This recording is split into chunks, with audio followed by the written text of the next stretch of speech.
4 weeks ago, at my wedding reception, my life nearly blew up. The madness that unfolded still doesn't feel real. When I've told friends, they look at me like I'm exaggerating. But I swear every word you're about to hear actually happened. Let me back up a little and explain the situation with my mother, Linda, because that's where this all really starts. My mom has always lived by this unspoken rule that family means she gets to say or do whatever she wants, and the rest of us just have to swallow it. In her mind, blood is thicker than water, so loyalty meant letting her get away with constant criticism, guilt trips, and drama. I can't remember a single milestone in my life that she didn't try to turn into a crisis. When I graduated high school, instead of celebrating, she cried in front of everyone about me abandoning her to go to college. 4 years later, at my college graduation, she pitched a fit because my speech didn't include some long, glowing tribute to her. Then, when I landed my first real job at 25, she told anyone who would listen that I was getting too big for my britches and forgetting where I came from. The hardest part wasn't just the outbursts, it was how she always managed to twist every situation into her being the target. When I moved out at 21, she went around telling people I was cold, ungrateful, and selfish for leaving. When I got serious about dating, she'd sabotage things by calling my girlfriends behind my back, spilling embarrassing childhood stories, or even causing scenes at family events.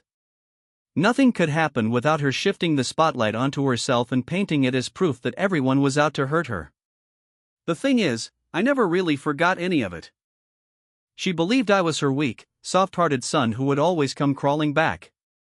But in reality, I was quietly building my life to protect myself from her control. Every time I advanced in my career, every promotion, every relationship I invested in, I always had this thought in the back of my mind: how do I get strong enough that she'll never be able to manipulate me again? For years, I kept records of her behavior. I saved texts, I documented her lies, I tucked away screenshots and voicemails. Not because I had some master plan to expose her, but because I knew one day she'd cross the line, and I'd need proof to defend myself. My mother has this bizarre talent for making up convincing stories whenever she wants something. She's done it to my dad, my sister, even distant cousins. She gathers just enough truth to make her lies sound believable, then fills the rest in with whatever narrative works best for her. And she's frighteningly good at it. She'll spend months piecing together details, photos, little habits, schedules, and then use that information as ammunition later. Fast forward to 4 weeks ago. I'm 30 now, finally marrying my incredible wife, Marissa. The ceremony was everything we hoped for, and the reception felt like a dream. About 3 hours in, the music was going, everyone was dancing, and I remember thinking this was the best day of my life. Marissa looked absolutely stunning in her dress, and when we shared our first dance, the way she smiled at me made all the chaos of the last year fade away. For the first time in a long time, I felt completely at peace. Then my phone buzzed. I saw the name, Mom. She wasn't invited. She wasn't even at the wedding, because months earlier we'd had a massive fight. She claimed Marissa was changing me and accused me of choosing some random woman over my own mother. The blow-up started when I told her she couldn't just crash our wedding planning sessions or insert herself into every meeting with the venue. She completely lost it, yelling that Marissa was poisoning me against my own blood, saying she didn't recognize who I'd become. I gave her a choice: respect my fiancé, or don't come to the wedding. She chose the latter and then spent weeks trying to rally family members to boycott the ceremony. Thankfully, my dad and sister didn't fall for it. Dad ended up walking me down the aisle, since Marissa and I don't follow traditional gender roles, and my sister Clara gave one of the most heartfelt maid of honor speeches I've ever heard. She had the whole room tearing up. Having them there despite my mom's attempts to tear everything apart meant the world to me. So, back at the reception, when I saw her name flashing on my phone, I almost declined. But some part of me wanted to know what could possibly be so urgent that she'd call me in the middle of my wedding. Maybe I wanted to believe, against all odds, that she'd surprise me with something good. Big mistake. I stepped out of the main hall and answered. She didn't say congratulations.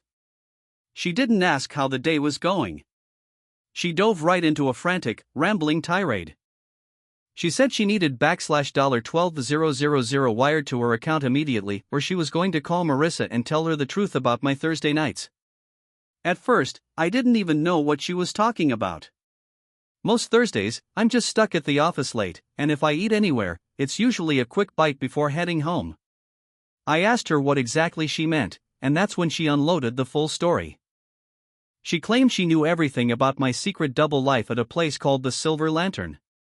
According to her, every Wednesday I rotated through 10 different women there, meeting them at a private VIP table that the bar owner supposedly reserved just for me. She insisted she had hotel receipts, video evidence, and even text messages proving I'd been cheating on Marissa long before the wedding. She named names: Veronica, Lacey, even someone going by Sapphire. She described what they wore, what drinks I supposedly bought, how I'd sneak them into a private backroom. The level of detail was insane. And here's the twisted part: some of her details were just close enough to reality to sound convincing.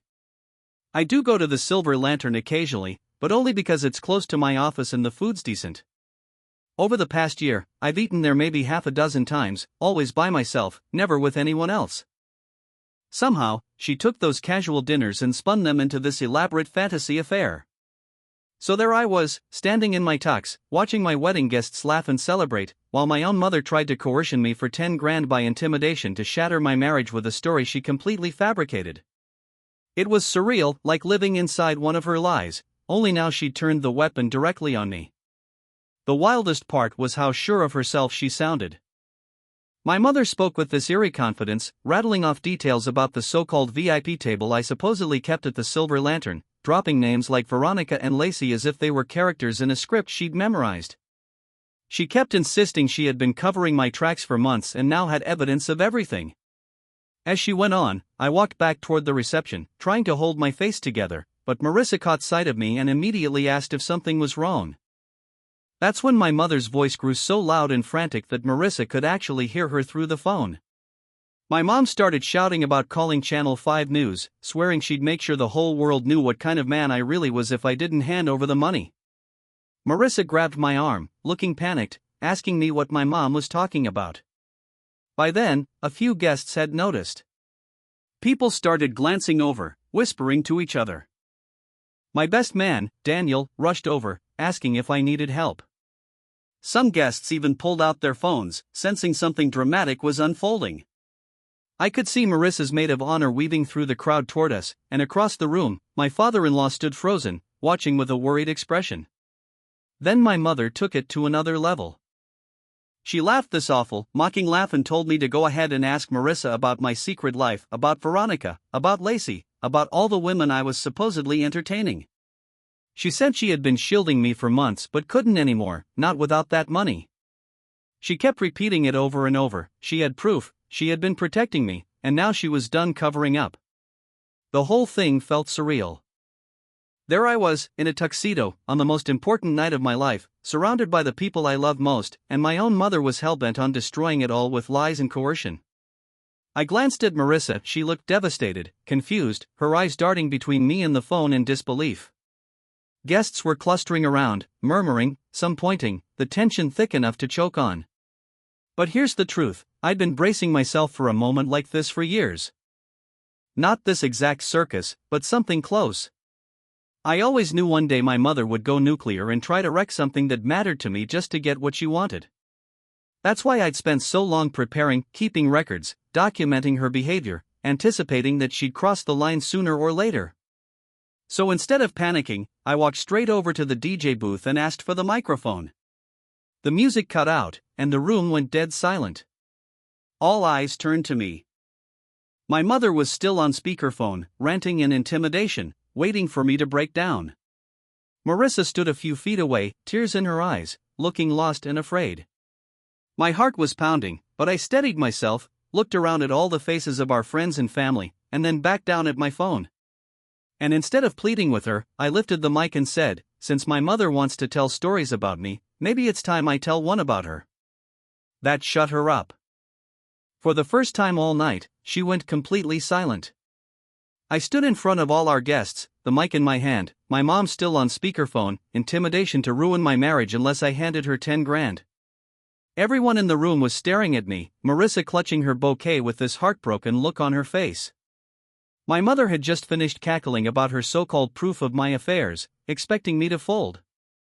Instead, I took a deep breath and spoke loud enough for the whole room to hear. Mom, since you want to talk about secret lives, let's tell everyone about yours. Let's talk about how you've been misusing money from Dad's retirement account for the past 2 years to feed your betting problem.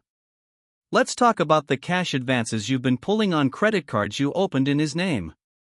Or maybe about the $16,000 you already siphoned out of his savings account without him knowing. The silence that followed was so sharp you could almost feel it. On the other end of the phone, I could hear nothing but her breathing fast, uneven, like the air had been knocked out of her. But I wasn't finished.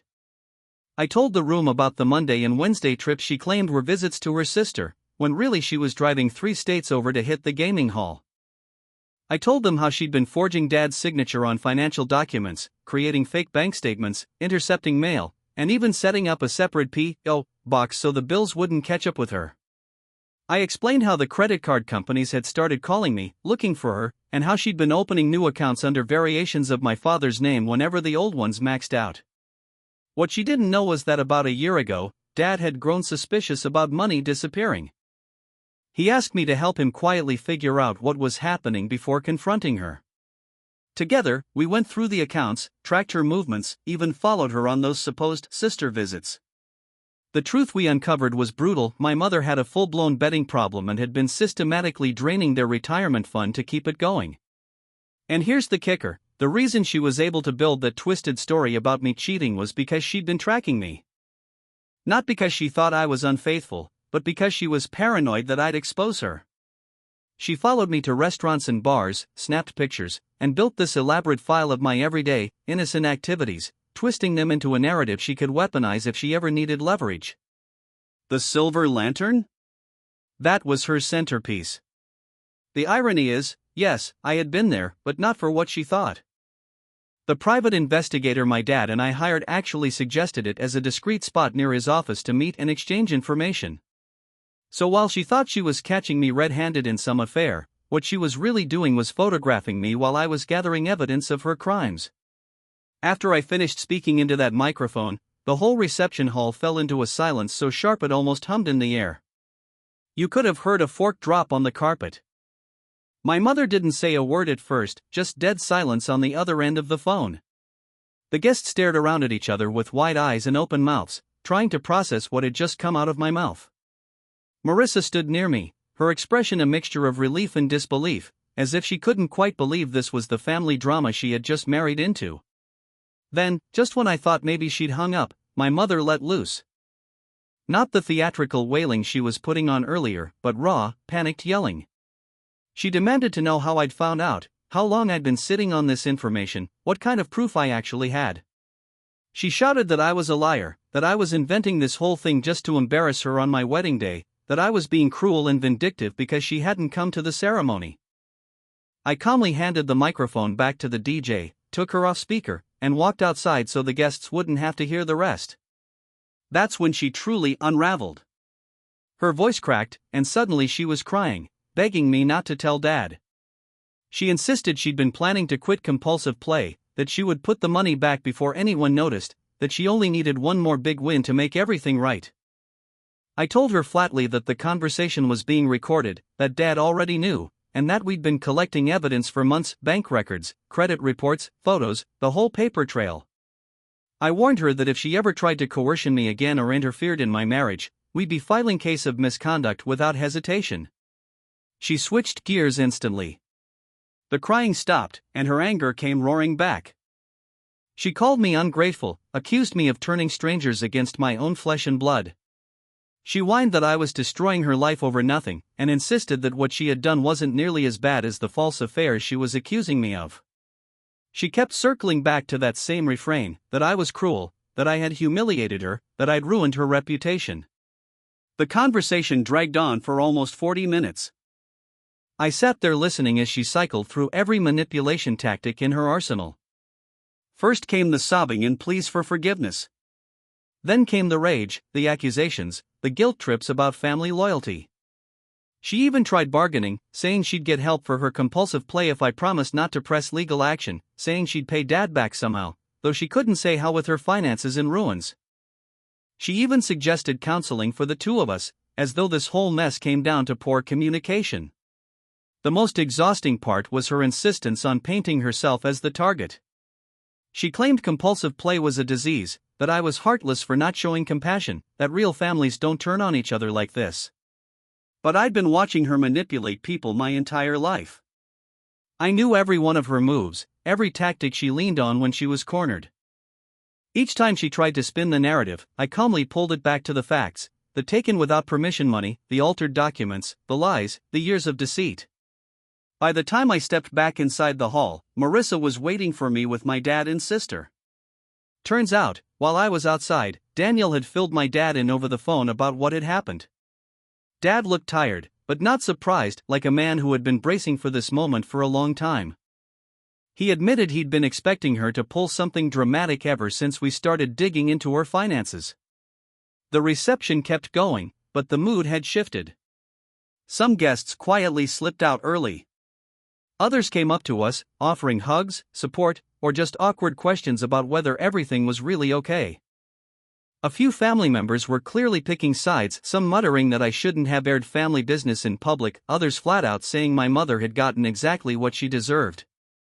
Marissa was incredible through it all. Later that night, she told me she had suspected something was weighing on me, but she hadn't wanted to pressure me to talk before the wedding. She said she was proud of me for standing up to my mother, that she understood why I'd been so adamant about boundaries. When the last guests left and the venue finally quieted down, my phone lit up with messages. My mother sent me long, rambling texts that bounced between tearful apologies and venomous accusations. She claimed she'd only been under stress, that the compulsive play had started small and spiraled out of control, that she never meant to hurt anyone and thought she could fix it before it was too late. But within minutes, the tone would flip, and she'd rage that I had embarrassed her, that family problems should stay private, that I'd picked the worst possible time and place to air dirty laundry. By the time I woke up the next morning, I had over 50 messages from her. Some were begging for forgiveness, others demanded that I repair the damage to her reputation, and a few threatened to cut me out of her life for good. I didn't answer any of them. Dad and I had already agreed, all communication with her would go through him from now on, and we wouldn't even consider talking about reconciliation until she got professional help. But I knew my mom, and I knew this wasn't over. She doesn't surrender, she schemes.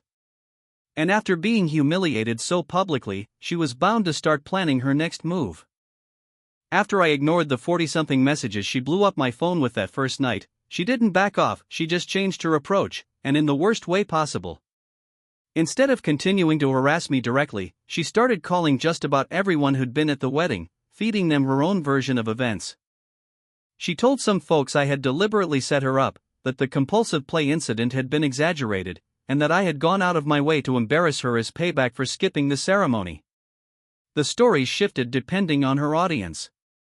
To some relatives, she claimed the money she took from Dad's accounts was part of some grand plan for a surprise anniversary present, insisting she'd planned to put every dime back before he noticed. To Dad's brothers and sisters, she told a completely different tale, that I had poisoned his mind against her because I had always hated her discipline growing up. To her friends, the story was darker. She accused Dad and me of secretly plotting to push her out so we could seize her inheritance. And to distant family members, she spun a jealous angle, telling them I fabricated the entire mess because I couldn't stand the attention she got in the family. It was like watching someone rewrite reality on the fly, tailoring each version to whoever was listening. Then things turned even uglier. She went after Marissa. 3 days after the wedding, Marissa's phone rang, and on the other end was my mother, asking if they could meet for coffee to clear the air. She told Marissa the wedding had been blown out of proportion, that it was just a misunderstanding, and she wanted a chance to explain herself, woman to woman. She painted herself as the target, saying she was worried I was making her look bad and that she didn't want my marriage to suffer because of it. Marissa, being the level-headed person she is, didn't take the bait. She told her plainly that if there were going to be any conversations about family problems, I needed to be part of them. She wasn't about to sneak off and meet with my mother behind my back. That's when my mother switched gears again, suddenly crying, saying she was losing her son and didn't know how to stop it. She begged Marissa for a chance to apologize, to make things right. When Marissa held her ground and refused, my mother's tears turned into sharp words. She started probing, asking Marissa whether she thought I was capable of being vindictive, whether I had ever come off manipulative or controlling. She was fishing for cracks she could exploit, trying to plant seeds of doubt about me in Marissa's mind. She even asked if Marissa had noticed me being secretive about family issues, as if she could twist suspicion into something real. Marissa wasn't having it.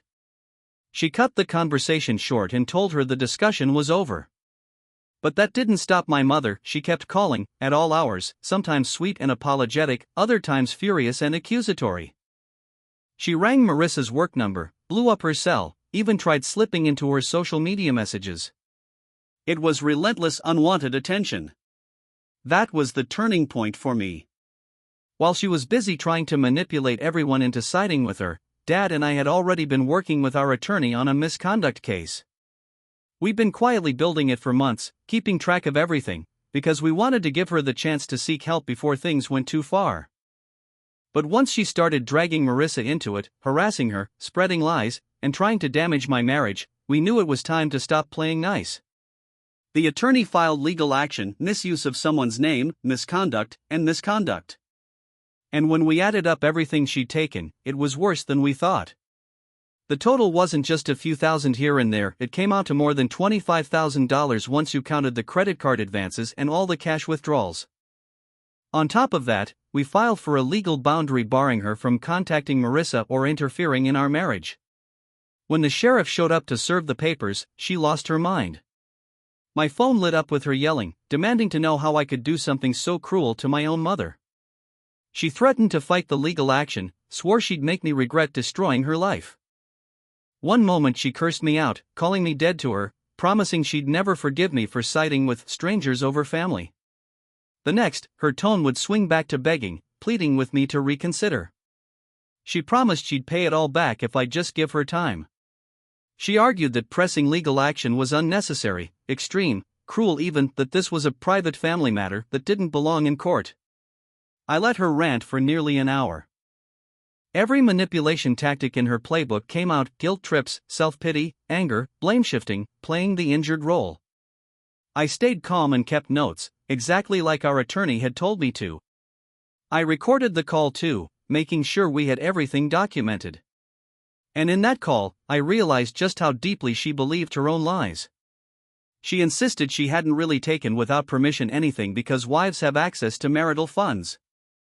She said forging Dad's signature wasn't really misconduct, just a technical detail, because he would have agreed anyway. Then she tried rewriting the past, claiming she had always supported me, always wanted the best for me.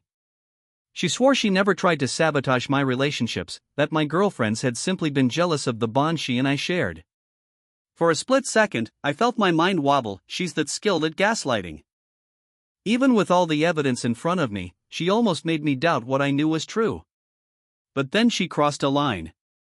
She shifted the conversation back to Marissa, and her words turned intimidation. She warned me that if I didn't drop the legal action, she'd make sure everyone knew what kind of man I really was.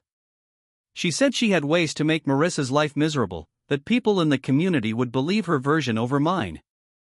She even hinted that she could cause problems for Marissa at her job, that she could spread rumors and tarnish her reputation. That was it for me. I stopped being patient and started being deliberate.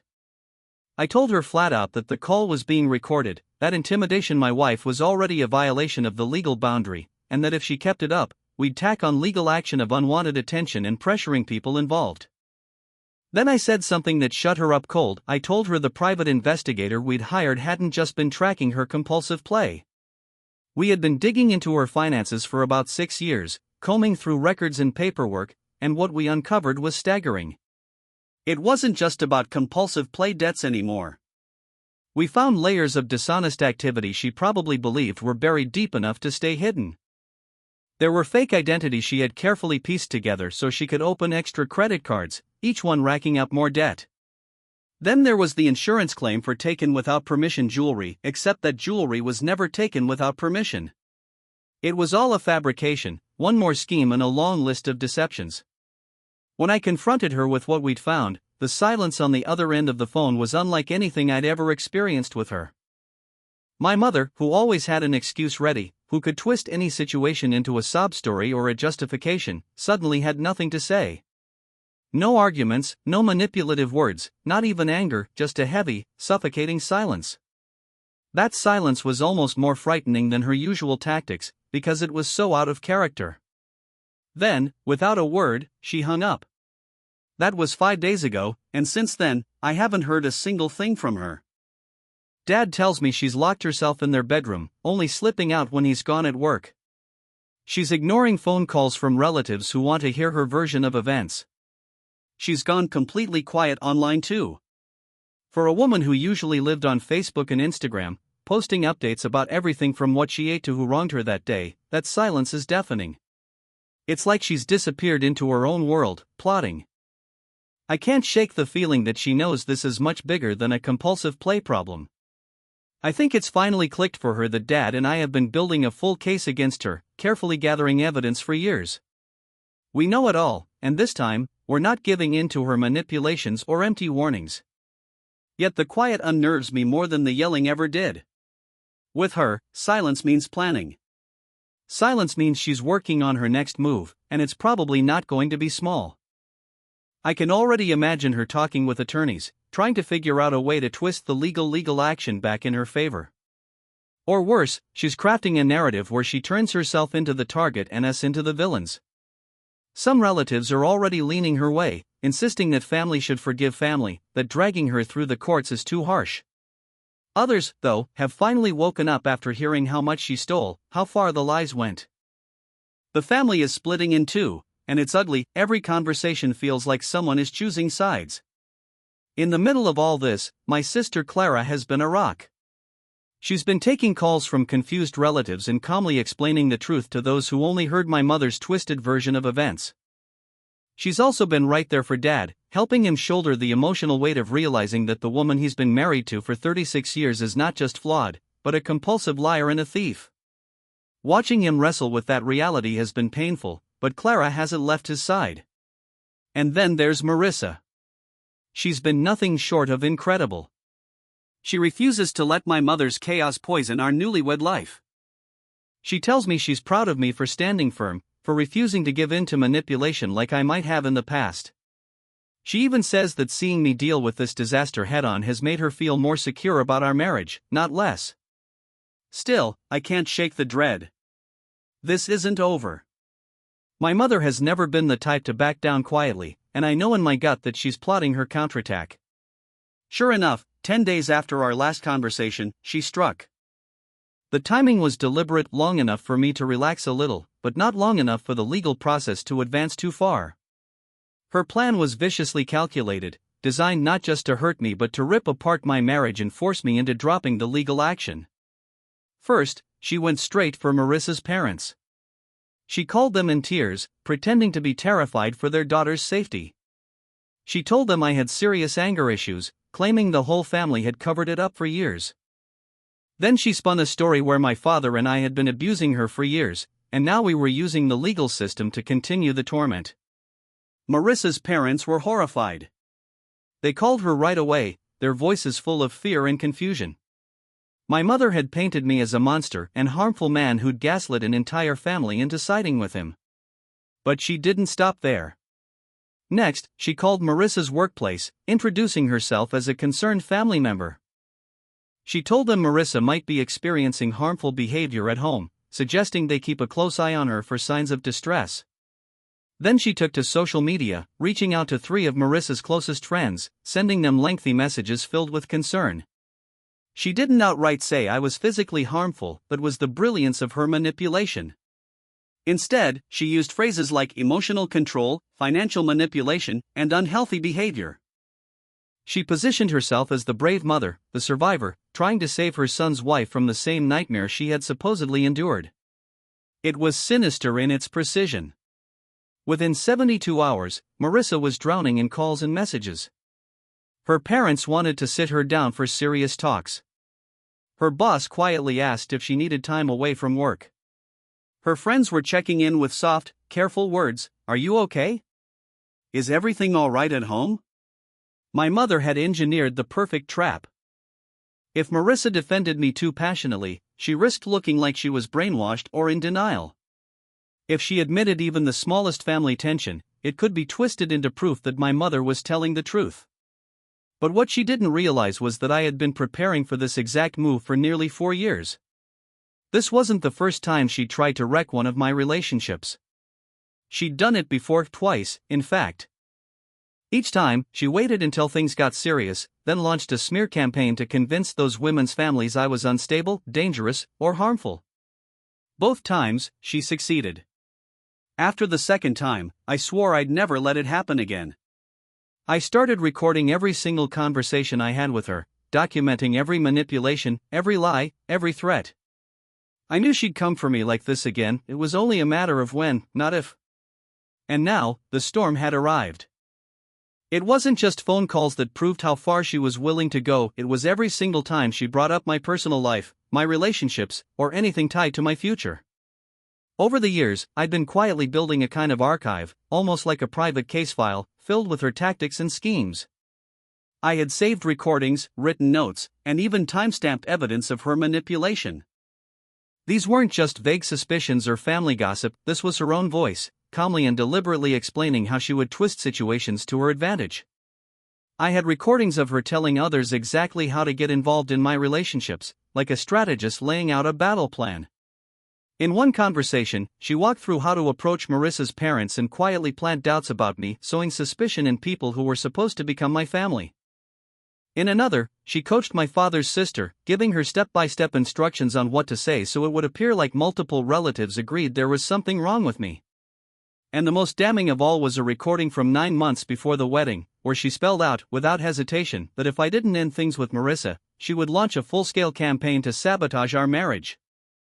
She described, in chilling detail, how she would reach out to Marissa's circle of friends and family, spinning a story that I was emotionally harmful. Her plan was methodical: convince Marissa's loved ones to intervene, overwhelm her with concerned calls, and make her doubt me until she broke. When Marissa started receiving those very calls, confused and shaken, I finally sat her down. We spent hours going through the recordings, listening to my mother's voice coldly discussing the exact tactic she was now using in real time. Marissa's face shifted from confusion, to shock, to outright rage. Up until then, she'd felt torn, wondering if she was wrong for doubting my mother's supposed concerns. But once she heard the recordings, it was like puzzle pieces snapping into place. Every moment of guilt, every flicker of doubt, she realized none of it was real. It was all engineered. The next morning, Marissa took action. She called her parents and played them the recordings where my mother detailed how to manipulate them. She reached out to her boss to explain why strange rumors might start circulating, making it clear a family member was deliberately targeting her marriage. She even sent audio clips to close friends, showing them proof of exactly how my mother had planned to twist their perception of me. Marissa wasn't just defending me, she was protecting both of us, cutting off my mother's avenues of attack before they could take root. But for me, that wasn't enough. I had been preparing for this for 4 years, waiting for her to cross the line again so I could finally pull the trigger. This wasn't just about defending my marriage, it was about ending her ability to weaponize the family once and for all. I organized a family meeting. Not just immediate relatives, but everyone she had been calling, whispering to, manipulating for years. I invited them all to my father's house on a quiet Sunday afternoon. I didn't tell them exactly what they'd be walking into, only that we needed to clear the air once and for all. When the living room was full, I pulled out the recordings. One by one, I played them, starting with the softer manipulations, her talking casually about sabotaging my earlier relationships. Then the recordings where she actively coached relatives, giving them words to repeat like actors in a script. And finally, I played the nuclear one, the full planning session where she mapped out how to destroy my marriage to Marissa, down to the timing and the role she wanted each family member to play. The reaction in that room was unforgettable. Dead silence hung in the air as her voice filled the space. My aunt began crying when she recognized her own voice being coached. My uncle stormed out, disgusted, after hearing her laugh about how easy it was to manipulate people. Others sat frozen, stunned by the realization that for years they had been pawns in her games. The harshest blow came with one particular recording, where she admitted her true motivation. She confessed she couldn't stand the idea of me being in a happy, independent marriage because it meant I wouldn't be at her beck and call. She wanted my time, my loyalty, my attention focused only on her. And if marriage stood in the way, she'd rather burn it down than let me have it. When the last recording ended, the silence was heavier than ever.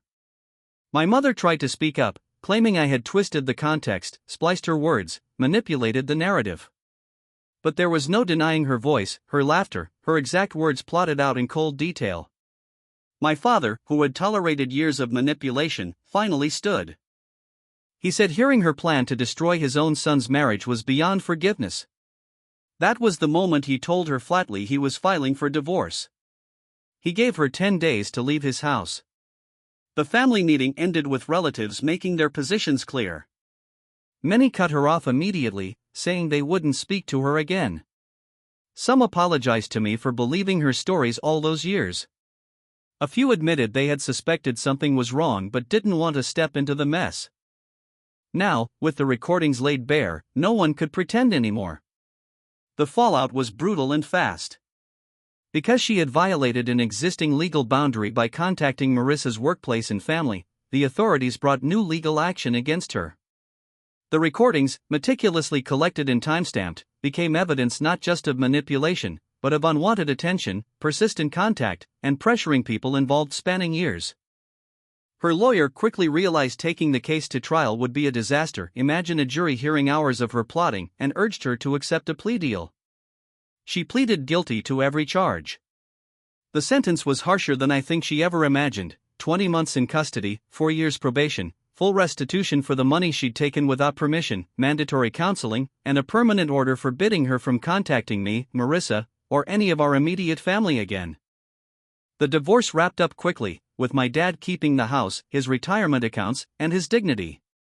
She walked away with little more than her clothes and a small settlement that barely covered her legal bills. After the wedding, my mom didn't back off, she escalated. She called relatives with new lies, harassed Marissa at work, and even tried to convince her parents that I was dangerous. But I had been preparing for this moment for years. Every message, every recording, every receipt, I had the proof.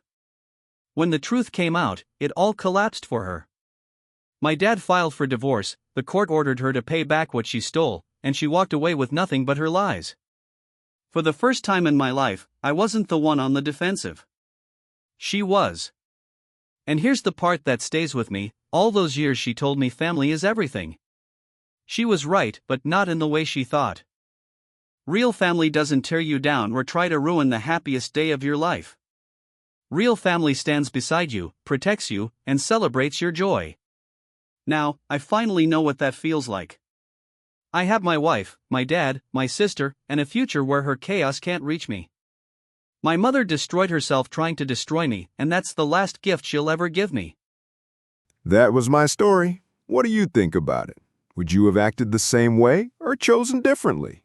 Share your thoughts in the comments. I'd love to read them.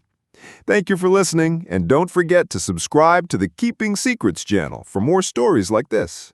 Oh, and one more thing. This story is our little secret, so shh.